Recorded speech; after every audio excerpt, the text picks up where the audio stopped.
काही वेळापूर्वी महाराष्ट्राचे मुख्यमंत्री देवेंद्र फडणवीस साहेब यांना मी भेटलो, त्यांच्या कार्यालयामध्ये भेटलो। भेटण्याचं कारण 2-3 विषय होते। पहिला विषय जो त्यांच्यासमोर घेतला होता तो म्हणजे आता जो सुपर अल निनो येतोय त्याच्यामुळे पाण्याची परिस्थिती आपल्या राज्यामध्ये खूप हालाकीची होणार आहे। शेतकऱ्यापासून शहरात राहणाऱ्या लोकांना मोठ्या प्रमाणात अडचण ही होणार आहे। 32% धरणं आता दुर्दैवाने त्या ठिकाणी फक्त भरलेले आहेत आणि पाऊस नाही आला तर मग त्या बाबतीत आपल्याला काय करता येईल याची एक समिती जर गठीत करता आली तर याची विनंती त्यांना केली। त्याच्यावर उत्तर देत असताना त्यांनी सांगितले आम्ही एक कमिटी केलेली आहे, पण त्याच्यात अजून अतिरिक्त काही अधिकारी आपल्याला टाकता येतील का, लॉंग टर्म आणि शॉर्ट टर्म अशा पद्धतीने आपल्याला विचार करता येईल का, या बाबतीत त्यांनी तिथं उत्तर दिलं। दुसरा महत्त्वाचा विषय म्हणजे काल लासलगावला जे आमचं आंदोलन झालं त्यामुळे जे कांदा उत्पादक शेतकरी आहेत त्यांच्या वतीने शेतकऱ्यांच्या मागण्या, ज्याच्यामध्ये कमीत कमी आम्हाला 24 रुपये प्रति किलो हा कांद्याला दर द्यावा जो त्यांनी स्वतः 2023ला जाहीर केला होता, अशी विनंती केली। ज्या लोकांनी आत्तापर्यंत कांदा दिलेला आहे त्यांना कुठंतरी 15 ते 16 रुपये कुठंतरी अनुदान देता येईल का, आणि आपलं जे नाफेड आहे कांदा घेत असताना 8 लाख टन त्यांनी कांदा घ्यावा, घेत असताना मार्केट कमिटीमध्ये घ्यावा आणि त्याच्यामुळे कुठंतरी एक स्पर्धा निर्माण होऊन रेट वाढतील अशी अपेक्षा आहे आणि घेतलेला कांदा हा भारताच्या बाहेर काढावा अशी विनंती केली। बोलत असताना त्यांनी सांगितलं 12.5 रुपयाचा रेट असला तरी तो कदाचित आता आम्ही 16 करणार आहोत, पण तरीसुद्धा त्यांना आम्ही विनंती केली 24 म्हणजे 20 रुपयाच्या खाली हा रेट त्या ठिकाणी परवडत नाही। नीट परीक्षेबद्दल सुद्धा त्यांना सांगितलं CBIकडनं कारवाई केली जाते, योग्य कारवाई केली जाते, पण अजून कडक करून त्याच्यात जे कोणी जबाबदार असतील त्यांना तुम्ही पकडावं आणि परत एकदा नीट असू, नाहीतर राज्यातल्या ज्या परीक्षा असतात त्यात कुठलीही परीक्षा त्या ठिकाणी अडचणीत येऊ नये या बाबतीतली दक्षता त्या ठिकाणी घ्यावी। त्याच्याचबरोबर काही दिवसांपूर्वी गव्हर्नर साहेबांना भेटून आम्ही विनंती केली होती, महापुरुषांचा अपमान हा महाराष्ट्रामध्ये असणाऱ्या इतर बऱ्याच लोकांनी त्या ठिकाणी करण्याचा प्रयत्न केला आहे, नाही तर तो चुकून झाला आहे। आणि मग हे होत असेल तर एक कायदा असा आणा जो सेशनमध्ये येणाऱ्या सेशनमध्ये आणण्यात यावा, जेणेकरून जर उद्या जाऊन कुणीही मानवांच्या विरोधात चुकून नाहीतर मुद्दामून जर बोलत असेल तर त्याच्यावर तिथं कारवाई करता यावी। तसं पत्र राज्यपाल महोदयांनी आपल्या शासनाला त्या ठिकाणी पाठवलेलं आहे, त्यामुळे सेशनमध्ये तो मुद्दा त्या ठिकाणी घ्यावा अशी विनंती तिथं केली।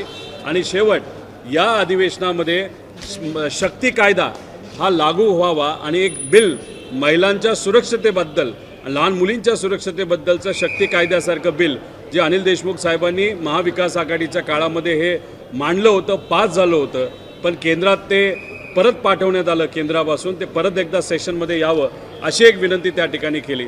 आणि मुख्यमंत्री साहेबांना भेटत असताना कांद्याचा प्रश्न हा मांडत असताना तिथं पाशा पटेल साहेबसुद्धा भेटले, ज्यांना बांबू किंग म्हणलं जातं, त्यांच्याशी सुद्धा कांद्याच्या बाबतीतला विषय हा मांडला। कमिटीकडनं लवकरात लवकर तिथं रिपोर्ट यावा अशी सुद्धा विनंती पाशा पटेल यांना त्या ठिकाणी आम्ही केलेली आहे।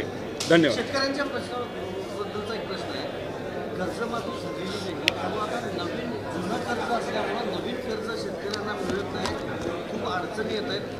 राज्याचे महसूल मंत्री असं म्हणत आहेत की तशी काही अडचण कुठे सध्या दिसत नाही। 2 प्रकारच्या अडचणी आहेत। जे काही कोऑपरेटिव्ह आपल्या सोसायट्या असतात ज्याच्यातून गाव लेवलला शेतकऱ्याला लोन दिलं जातं, तिथंसुद्धा शेतकरी त्याला कन्फ्युजन आहे, त्याला दुविधा आहे की पैसे भरायचे का नाही भरायचे। पैसे नाहीच आहेत शेतकऱ्याकडे भरण्यासाठी, पण काही वेळेस बाहेरून पैसा घेऊन ते भरत असतात, मग तिथंसुद्धा रिकव्हरी ही होत नाही। दुसऱ्या बाजूला आधीच ही योजना जाहीर झाल्यामुळे आणि त्यात ज्या काही टर्म्स अँड कंडिशन आहेत ते क्लिअर नसल्यामुळे कन्फ्युजन इतक्या मोठ्या प्रमाणात वाढलेलं आहे आणि त्याच्यामुळेच बँकाकडनं सुद्धा नवीन कर्ज हे दुर्दैवाने त्या ठिकाणी मिळत नाही, जुनं हे भरलं जात नाही आणि मोठ्या प्रमाणात शेतकऱ्यांना त्या ठिकाणी अडचणी आहेत। त्यामुळे मला असं वाटतं, लोकांनाही असं वाटतं की क्लॅरिटी या बाबतीतली लवकरात लवकर येणं अतिशय महत्त्वाचं आहे। शेतकऱ्याला आत्ता पावसाच्या आधी जर पैसा मिळाला नाही तर मग लागवड होणार नाही, पेरणी होणार नाही, आणि जर लागवड आणि पेरणीला जर मोठ्या प्रमाणात अडचण आली तर उद्या जाऊन तसंही दुष्काळामुळे अडचण होण्याची शक्यता आहे. त्यात शेतकऱ्याला जर अर्थसहाय्य आत्ता नाही मिळालं तर तेही उद्या जाऊन अडचणी मोठ्या प्रमाणात वाढू शकतील.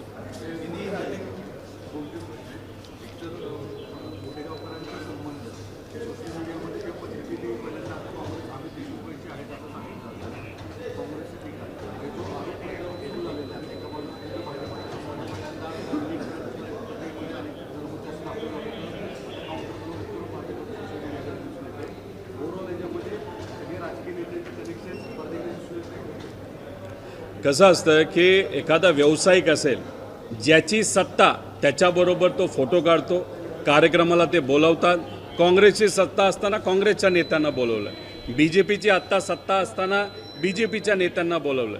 त्यामुळे लातूरच्या बाबतीत आम्ही सुद्धा राजकारण करू शकलो असतो, पण फक्त राजकारण करण्यासाठी राजकारण हे करायचं नसतं. त्यामुळे हे जे व्यावसायिक असतात ते त्यांच्या लेवलला आपलं महत्त्व राहावं, आपल्या अडचणी सुटाव्यात या दृष्टिकोनातून सत्ताधारी लोकांच्या जवळ ते असतात. त्यामुळे CBI ज्या पद्धतीने कारवाई करते ती योग्यच कारवाई करते. जो कुणी जबाबदार असेल तो कुठल्याही पक्षाचा असेल त्याच्यावर कारवाई ही झालीच पाहिजे. आणि नीट असू परीक्षा, नाहीतर राज्यात इतर जे काही तलाठी भरतीपासून पोलीस भरतीपर्यंतच्या परीक्षा असतात त्याच्यामध्ये सुद्धा कडक कायदा हा आणला आहे आम्ही विनंती केल्यानंतर, पण त्याच्यामध्ये सुद्धा बदल करण्याची जरूरत आहे. अजून कडक कायदा करून अशा पद्धतीने पेपर फुटले आणि त्याच्यामुळे सामान्य लोकांना अडचण येते असं होऊ नये याची दक्षता सरकारकडनं त्या ठिकाणी घेण्यात यावी.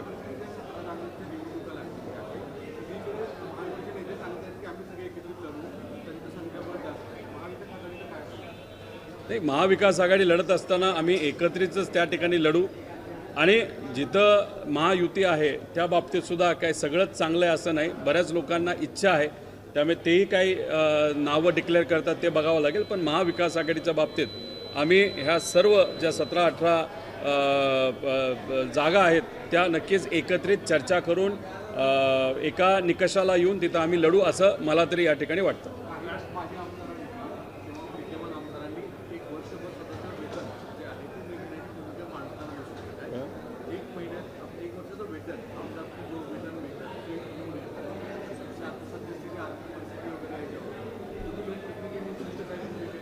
नाही, हे बघा, आमदारांचा निधी पगाराचा आता कमी करायचं तर कमी करा, पण असे छोट्या छोट्या गोष्टी करून अडचणी सुटणार नाहीत. त्यामुळे आमची मागणी या सरकारला अशीच आहे की आता शक्तिपीठ मार्ग आज त्याची जरूरत नाही आहे. 1 लाख कोटी रुपये तिथं खर्च करण्यापेक्षा आणि जी आपली मेट्रो रेल आहे, जी आपली बुलेट ट्रेन आहे त्यातसुद्धा आता थोडासा खर्च कमी करून वर्षभर थोडंसं थांबावं. त्यामुळे खर्च जर सरकारला कमी करायचा असेल तर असाच खर्च जर कमी केला तर काय हरकत आहे. आता एका बाजूला पैसे नाहीत असं म्हणतात आणि दुसऱ्या बाजूला VSRला अजितदादा गेल्यानंतर 150 कोटी रुपये तुम्ही तिथं देता आणि आमदारांचं ते कुठेतरी 2-2 लाख रुपये तुम्ही वाचवण्याचा विषय घेता. असं होत नसतं. खर्च कमी करायचा असेल तर तो मोठाच खर्च तिथं कमी करावा लागेल आणि कुठेही सामान्य लोकांना झळ पोचणार नाही. ही जबाबदारी जे या राज्याचे पालकत्व घेणारं सरकार आहे, नाही तर देशाचं पालकत्व घेणारं सरकार आहे, ती त्यांची पूर्णपणे जबाबदारी असते. ती जबाबदारी त्यांनी त्या ठिकाणी पार पाडावी. आणि या अडचणीच्या काळामध्ये विरोधी पक्ष म्हणून जसं पवार साहेबांनी तिथं मोदी साहेबांना सुद्धा विनंती केलेली आहे की जर आज देश अडचणीत असेल, ठीक आहे, तुमचे परराष्ट्र धोरण चुकले असतील तरी लोकांना अजून अडचण येऊ नये त्यासाठी एकत्रित बसून जर मार्ग निघत असेल, एखादं धोरण करता येत असेल तर त्याला सगळे भारतीय म्हणून आपण एकत्रित येणं महत्त्वाचं आहे. तसंच राज्यातसुद्धा महाराष्ट्रातले मराठी माणसं म्हणून सर्व आमदार एकत्रित येऊन सर्व पक्षाचे या अडचणीतून आपण बाहेर कसं निघता येईल यासाठी सगळ्यांनीच प्रयत्न करावेत.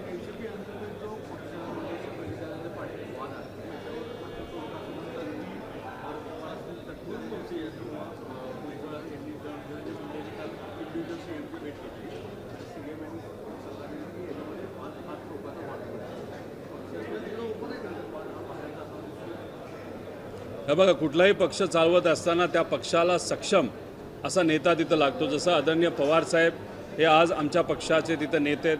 अजितदादा असताना त्या पक्षाचे ते सक्षम नेते त्या ठिकाणी होते. आज सुनित्रा काकींची वेळ नवीन असली, बऱ्याच काही गोष्टी त्या समजून घेत असल्या तरी मला असं वाटतं की एखाद्या नेत्याने पार्टी चालवणं हे महत्त्वाचं असतं. खूप कन्सल्टंटवर जर कुणी त्या ठिकाणी विश्वास ठेवत असेल, अवलंबून राहत असेल, हे महाराष्ट्रात अशा गोष्टी चालतील असं मला तरी त्या ठिकाणी वाटत नाही. महत्त्वाचं कसं असतं की आमदार, कार्यकर्ता, पदाधिकारी, खासदार यांना विश्वासात घेऊन आपली पक्ष कसा आपल्याला वाढवता येईल, आपल्याला काय अडचणी आहेत त्या सोडवणं आज जास्त महत्त्वाच्या कुठल्याही पक्षासाठी आहेत. पॉलिटिकल स्ट्रॅटेजिस्ट म्हणून आता प्रशांत किशोर यांचं नाव चर्चेत आहे. काही दिवसात ती वेळ देखील होईल. ज्यावेळी जुना जो स्ट्रॅटेजिस्ट होते त्याच्यावर अनेक वेळा तुम्ही देखील आरोप केले होते, नंतर त्यांना काढण्यात आलं. नवीन स्ट्रॅटेजीचा काही वेगळा फरक पडेल? नाही, प्रशांत किशोर हे जे आहेत याच्या आधीसुद्धा मोठ्या मोठ्या इलेक्शनमध्ये ते स्वतः त्याच्यामध्ये सहभाग घेत होते. मोठ्या मोठ्या नेत्यांशी, जसं 2014ला मोदी साहेबांचं काम त्यांनी तिथं केलेलं आहे. त्यानंतर ममता दिदींचं काम केलं आहे, काही ठिकाणी काँग्रेसचं सुद्धा काम केलेलं आहे. त्यामुळे ठीक आहे, कन्सल्टंट म्हणून ते नक्कीच त्या ठिकाणी मोठे आहेत. जे बाहेर जाणारे आहेत ते गेले ते बरंच झालं. पण राहिला प्रश्न आता या मोठ्या कन्सल्टंटचा. खर्चिक आहेत, ते काय करतात कसं करतात हे आपल्याला त्या ठिकाणी बघावं लागेल. पण तो त्या पक्षाचा तिथं असताना तो प्रश्न आहे. ते त्या पद्धतीने काम करतात. आम्ही एखाद्या नेत्यावर अवलंबून राहून नेता म्हणेल तसं त्या ठिकाणी काम करत असतो.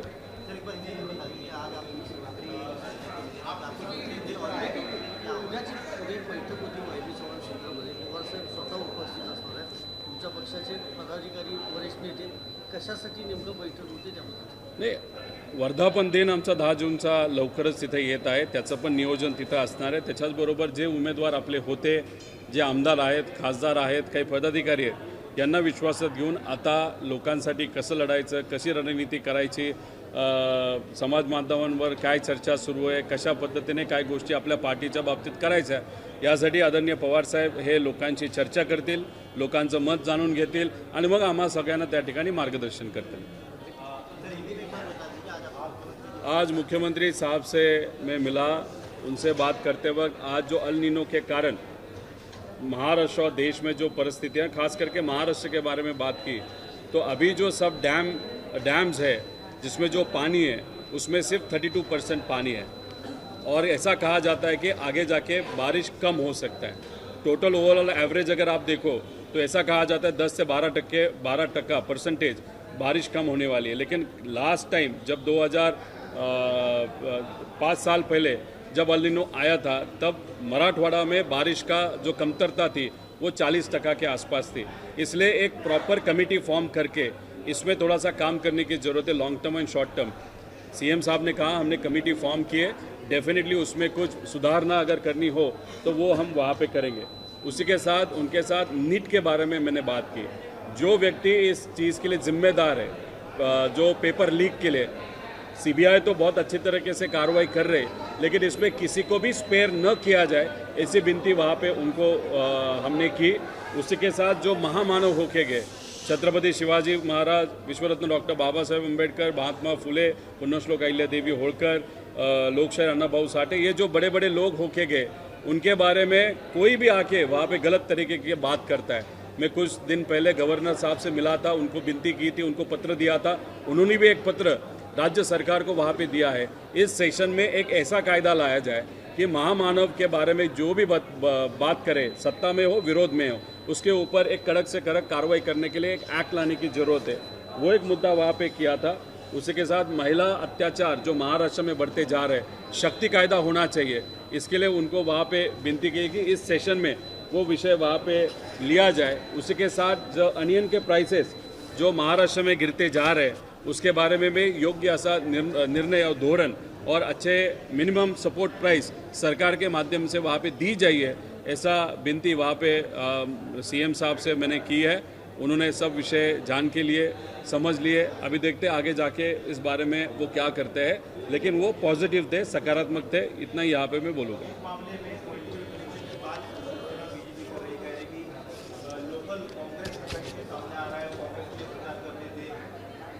देखो, जो बिजनेसमैन होते हैं ना वो किसी के भी नहीं होते. आज इसके साथ जो सरकार में, कल किसी के और के साथ जो लातूर में इंसिडेंस हुआ है, वो जो व्यक्ति है वो तो वैसे अपॉलिटिकल है. कांग्रेस की सत्ता थी, बहुत साल सत्ता थी, तब कांग्रेस के साथ थे. बीजेपी की सत्ता अभी आ गई तो बीजेपी के साथ है. इसलिए हमारा कहना है कि कोई भी राजनीतिक दल से कोई भी हो, सत्ता में हो या विरोध में हो, जो भी जिम्मेदार है नीट के पेपर लीक के बारे में, उसके ऊपर कार्रवाई होनी ही चाहिए. किसी को भी वहाँ पे स्पेयर नहीं करना चाहिए, ऐसे हम सबका कहना है. इसलिए राजनीति सिर्फ करके क्योंकि हम भी बात कर सकते थे, अभी नए फोटो किसी मंत्री के साथ है जो बीजेपी के, लेकिन हमने वो इस्तेमाल नहीं किए क्योंकि हमको वहाँ पे राजनीति नहीं लानी।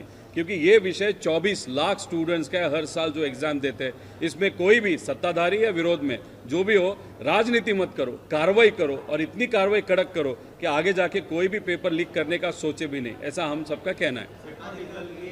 पेट्रोल डीजल को लेकर जो है क्राइसिस नजर आ रही है। ग्रामीण इलाकों में पेट्रोल पंप पर पेट्रोल नहीं मिल रहा है, ऐसे बोर्ड लग रहे हैं।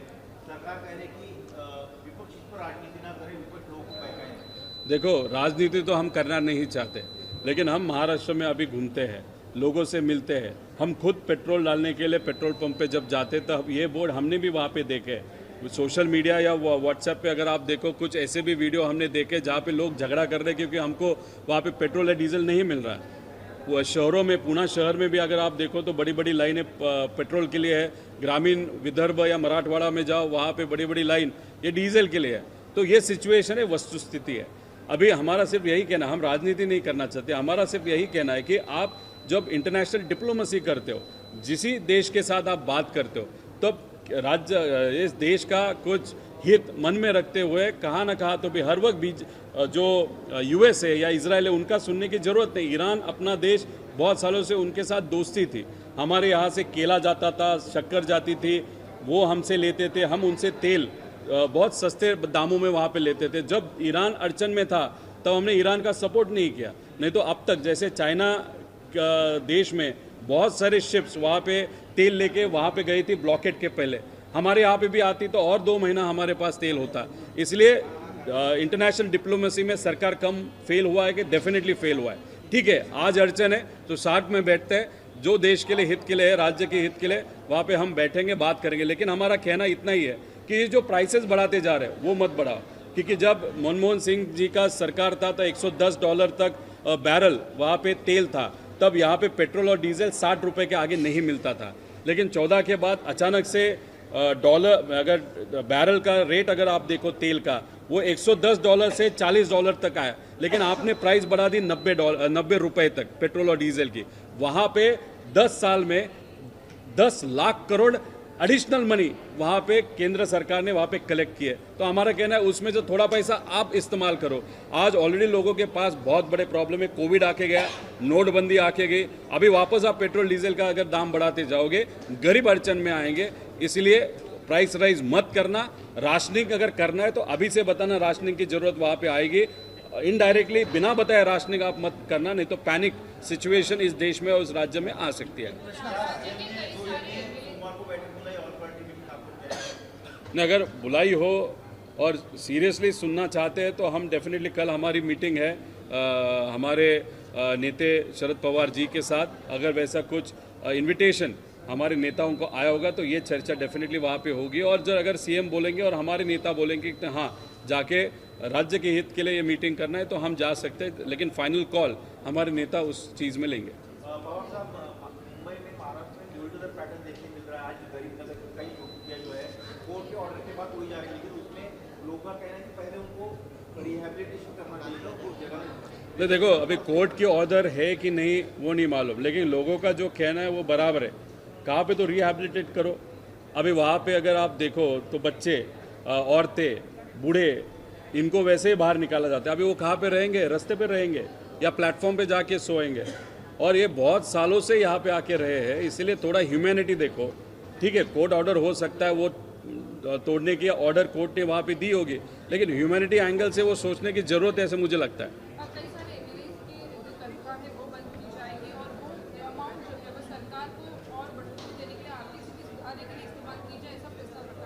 नहीं देखो, ये बहुत छोटी छोटी चीज़ें, समझो एक एमएलए का खर्चा महीने का आप बंद करो, हम भी स्वागत उसका करेंगे। 2.5 लाख का है, आप 2-3 लाख रुपए इधर उधर बचा के क्या करोगे? अगर आपको सीरियसली फाइनेंशियल पोजीशन अगर इस सरकार की खराब है तो बड़ा खर्चा बंद करो ना। एक बाजू को आप वो शक्तिपीठ मार्ग 1 लाख करोड़ का कर रहे हो, इसमें हमने विथ प्रूफ वहाँ पे बताया, वहाँ पे 30,000 करोड़ का भ्रष्टाचार हो सकता है, वो रुका दो। और ये जो बुलेट ट्रेन आ रही है, बुलेट ट्रेन की आज जरूरत नहीं है, आज रुका दो उसका काम। और ये सब फंड अगर सरकार के पास पैसा नहीं उसके लिए इस्तेमाल करो। एक साइड को आप बोल रहे हो कि एक एक दो दो लाख हम निधि यहाँ पे वहाँ पे, एक गाड़ी कम कर दी, 2 गाड़ी कम कर दी, इलेक्ट्रिकल गाड़ी चालू कर दी, और दूसरे साइड को अजीत दादा का जिस प्लेन से एक्सीडेंट हुआ VSR कंपनी, उसको दादा जाने के बाद 180 करोड़ रुपए वहाँ पे दिए गए। एक बाजू आप बोल रहे हो 2 लाख कम करो, और दूसरे बाजू 200 करोड़ रुपए ऐसे कंपनी को आप देते जा रहे हो जिसके ऊपर आक्षेप है। तो सिर्फ दिखाने के लिए मत आप कुछ करना है तो जेन्युइनली अगर करना है तो हम भी उसके लिए सपोर्ट करेंगे। राष्ट्रवादीबद्दल एक प्रश्न आहे दादांच्या राष्ट्रवादी एका ऑडिओ क्लिपची बातमी राजकीय वर्तुळात आणि माध्यमांमध्ये आली होती, त्यानंतर पार्थ पवार ही स्वतः मुख्यमंत्र्यांना भेटले, त्याच्या आधी तटकरे प्रफुल्ल पटेल पवार साहेबांना भेटले होते। हे सगळा विसंवाद गैरसमज यातून मार्ग काढायला सुनेत्रा पवारांनी डॅमेज कंट्रोल करण्याचा निर्णय घेतला। त्या पटेल तटकरेंशी बोलून एक बैठक घेणार आहे, यावर प्रतिक्रिया नाही आता ठीक आहे, ज्या गोष्टी बाहेर आल्या होत्या त्या ठिकाणी मी बोललो, ज्या गोष्टी माझ्यापर्यंत आलेल्या नाहीत आणि त्यांच्या पक्षाच्या अंतर्गत आहेत तो आता त्यांचा पक्ष आणि ते त्या ठिकाणी बघतील।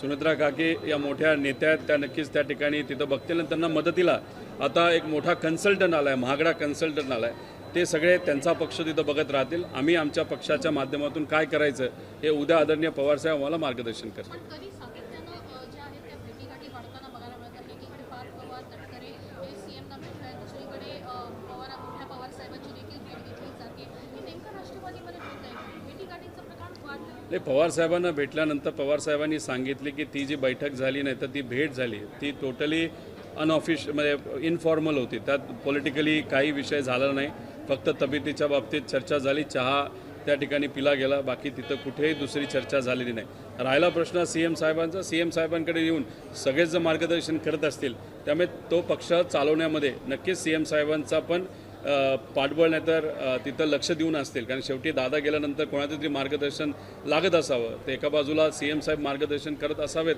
आणि जेव्हा केव्हा लागेल तेव्हा जी काही बैठक पटेल साहेबांची झाली त्यात जर त्यांनी विचारलं असेल तर मग पवार साहेबसुद्धा तिथं आहेत, कुठेही अन्याय होऊन देणार नाही अशी भूमिका सगळ्यांची त्या ठिकाणी दिसते।